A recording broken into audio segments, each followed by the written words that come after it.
Sumabuhay! For today's video, I am going to report about Great and Little Santa Cruz Island in ecotourism subject. So this is the beauty of Great and Little Santa Cruz Island. So dili na nako siya basahon, i-explain na lang nako siya diretso. So para makaadto ka sa Great and Little Santa Cruz Island is manukad sa ka sa Paso del Mar in Zamboanga City Port. So dito is magsakay ka og boat para makaadto ka sa island. So ang ilahang boat is licensed by the LGU or the local government unit and can accommodate 10 person by 1,000 pesos only. So if solo traveler ka, pwede ka mag-join sa van to save cost. So the island can be reached by a 20-minute boat ride on motorized boat. So ang small island in Zamboanga City in southern region Philippines is na famous siya tungod sa iyang pink Caroline sand. Ang color sa iya sand is gikan siya sa pulverized reed organ pipe coral. As you can see sa picture, kanang reed is mao siya ang reed organ pipe coral or Tubipora musica dissolved by the waves. So ang surf erosions is mag-cause siya nga ang coral reef is ma-turn into tiny reed particles, which is mamix na siya sa existing white sand, giving the beach a reho. So, from afar, the sand looks more cream than pink. But if you look closely, you can see the pink effect clearly. So, if maglakaw ka dito sa beach, na kay makita na daghan ng mga pieces sa mga reed coral that have washed up on the shore. So there are two Santa Cruz Island, the Great and Little Santa Cruz. So only ang Great Santa Cruz lang ang gina-open nila to the public and tourists, while ang Little Santa Cruz is gina-serve nila as the military installation. So both area are considered as protected landscape and seascape. So karon is gi-rehabilitate nila ang coral reef which suffered from illegal coral reef mining in the past. So, aside sa iyang unique color sa sand, one reason deserves to be in best beach list is tungod naga-provide siya og mga practices on how to preserve a tourist destination. So, ang tanan mong bisita dito is moagi sila sa tourism office. So, the number of visitors dito is limited lang per day to ensure the island's proper carrying capacity. So, bago ka maka-boarding og boat, so para magbisita sa island, so ang mga guests is gina-orient sila on how to protect and conserve an island while enjoying its beach and natural beauty. So, ang mga tour guide dito og mga visitors is dapat talon jud nila ang ilahang mga trash at the end of the day. So, dapat pag moadto ka dito na hinlo siya, dapat mugawasab ka nga limpyo. So, remember, if moadto mo is walay hotel o resort dito sa island. Mo nang overnight og ang mga camping is bawal nila. Og bawal sab magdala dito og mga alcohol. So, naay mga cottages, huts, and tables na pwede gamiton sa mga visitors. So, as the island declared protected landscape and seascape, so gina-follow yun nila ang mga rules to preserve and protect the ecosystem and that area also. So bago i-allowed ang mga guests na mag-board og boat, so briefingon or kanang naasa i-instruct ang PAMO or the Protected Area Management Office about sa mga policies na dapat ug dili dapat buhaton. So ang mga officers is mag-conduct sila og mga inspection sa mga bag sa mga officers, sa mga visitor rather or mga tourist kung naabay mga plastic og kay tungod bawal siya dalon ngadto sa island. Ug ang kanang pagkuha pud sa mga coral reef, sa mga sands, sa mga shells is bawal pud siya. So mao na siya ang Santa Cruz Sandbar. Sa ubos is mao na siya ang reed organ pipe coral.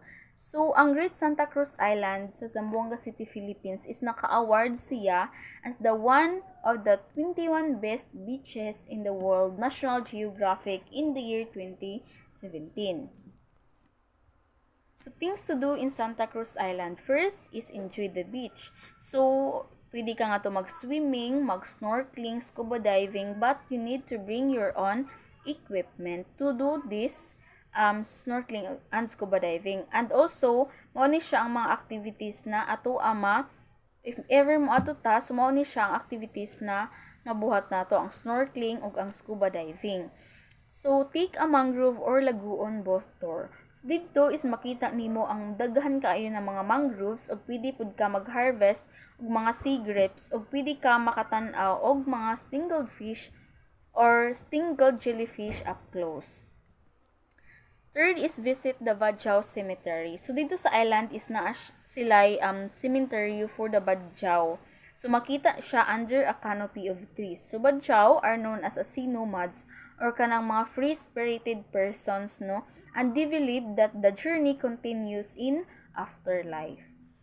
Next is soak in the culture. So, dito is mawitness po nimo ang ilahang mga traditional dances o mga games on the beach. So, last is stop by a sandbar. So, if ang tidal conditions is okay siya, so you can spot and sit foot on a sandbar in the middle of the sea.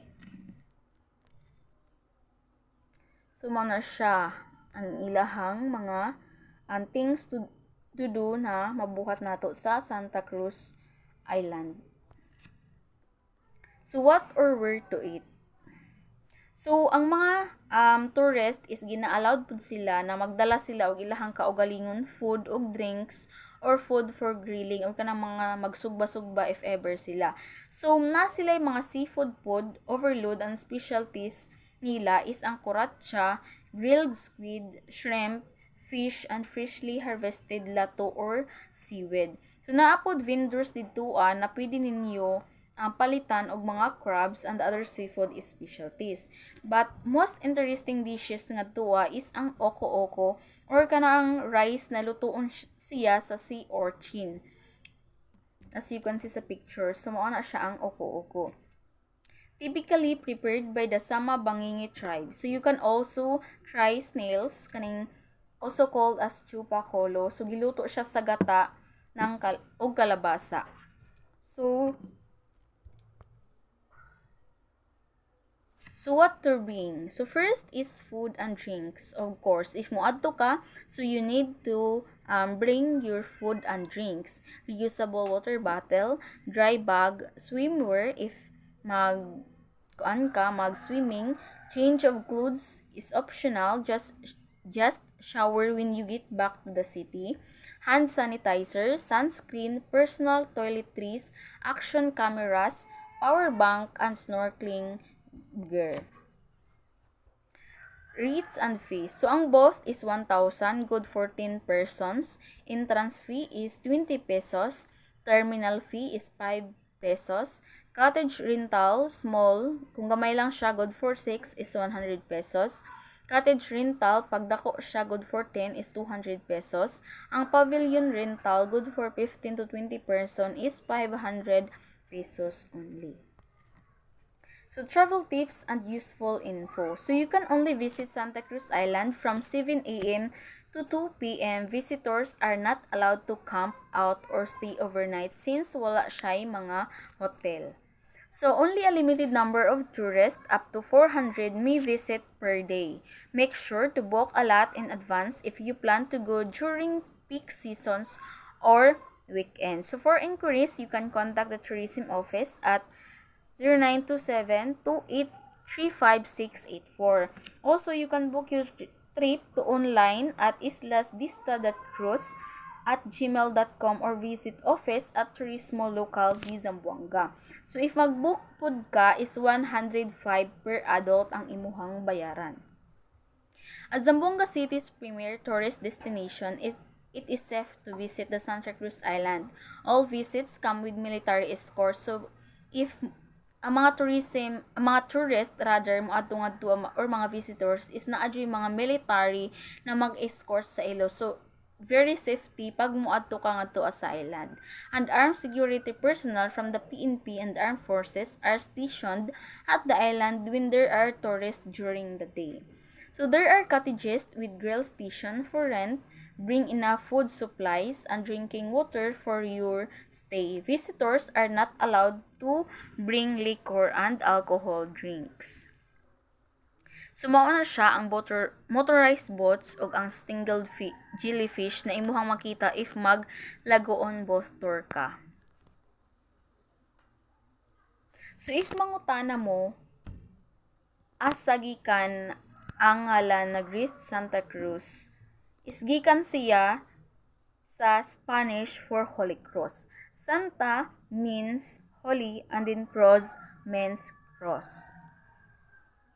Sumao ni siya ang mga flora na makita nato didtua sa Great and Little Santa Cruz Island or sa Santa Cruz Island. And then maupod ni siya ang mga fauna na makita nato ngadtua. So if mangutana mo kanus siya gi-create, so created last October 5, 1884, declared as protected landscape and seascape on April 23, 2000. Proclamation number 27 series of 2000. Ang iha tribe is ang Bagubo og Tagabawa. So, sa giingon ako gaina, so naka-award siya as the 21 best beaches in the world by National Geographic in the year 2017. So, ang region niya is Region 9. Ang iyang area is 986 km or 381 miles. Ang maximum altitude niya is 864 meter or 2,835 feet. Ang human population niya is approximately 12,000. Ang early settlers in the area is si Dato Ali. Ang Great and Little Santa Cruz Island or Santa Cruz Island is a third oldest town in Mindanao. Island fee is 20 pesos. Tour to Lagoon with both man. If moadto ka sa Lagoon, mag-tour ka, na siya'y both man, so mag-add ka og 500 pesos. 50 kibali per person, mauna siyang 500. 20 to 30 minutes ang iyahang travel kibali. So round trip both 10 persons is 1,000 pesos. Lunch estimated 150 pesos to 200 pesos. So if magpalit mong seafood dito para ka ng pagsugbahon is 345 total per person na siya. So ang best month to visit ngadto sa Santa Cruz Island is November to May, dry season. So I think that's all. Thank you and God bless.